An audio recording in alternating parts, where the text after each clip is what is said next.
This lady scammed her way into the Olympics. Only 0.00015% of the population will ever compete at the Games. So how did she do it without even doing a single trick? All this went down at the 2018 Winter Olympics in Pyeongchang, where we got crowd reactions like this. However, this situation started years earlier when a girl named Elizabeth Swaney decided she wanted a piece of that sweet Olympic pie. And the best way to do that would not be through peak human performance, but through technicalities, loopholes, and absolutely no shame. Elizabeth Swaney, born in 1984, is an American-Hungarian freestyle skier. But here's the twist. She didn't start as a skier. Swaney actually began her athletic journey in gymnastics, before trying track and field and then even dabbling in bobsledding, going as far as participating in several bobsled trials for Venezuela and Hungary, but unfortunately didn't quite make it to the big leagues. However, she didn't let these setbacks discourage her and kept her ultimate goal of becoming an Olympian in her sights, eventually turning to a more unique strategy to get there. And that strategy came in the form of freestyle skiing and a major loophole.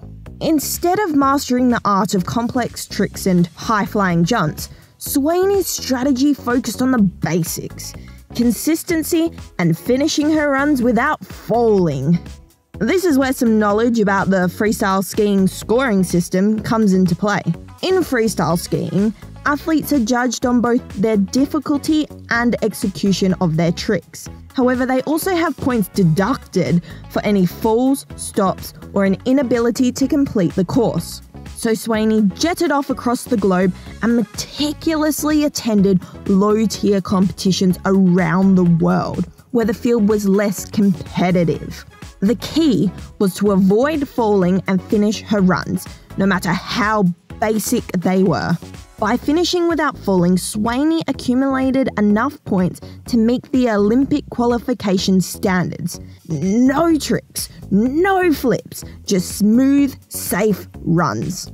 Now, this approach may sound too simple to be true, but it was surprisingly effective because she carefully selected competitions where the field was small and less competitive. Now, this is especially important because remember what the final goal is. Oh yeah, that's right. And the Olympic qualification process is a tiny bit complex, involving a mix of world ranking points and quotas for each country. For freestyle skiing, athletes accumulate points from their best results in FIS-sanctioned events. So not only did Swaney compete in events with less competitive skiers, but her smart approach was also to compete in events with fewer participants, ensuring that she could finish in the top 30 every single time, boosting her Olympic qualification points. Now, this was no small feat. It required meticulous planning and relentless participation in competitions worldwide. So she became an international jet setter and travelled to places like China, Turkey, and the United Arab Emirates. This strategic globetrotting paid off because by January 2018, Swaney had accumulated enough points to qualify for the Olympics, a dream that had eluded her in other sports but was now within her grasp. It was an unusual approach, sure, but it was well within the rules. Nevertheless, her journey was far from over because then came the moment that she'd been dreaming of her whole life. And there she was in Pyeongchang, ready to compete on the world's biggest stage. Everyone was watching, though perhaps not expecting what they saw. Subscribe to I'm Sorry What? Okay, that's not what they saw, but subscribe anyway. Her Olympic run was as basic as her qualification strategy. No tricks, just smooth skiing. Spectators and commentators were puzzled. It was as if a novice had somehow found her way onto the Olympic stage.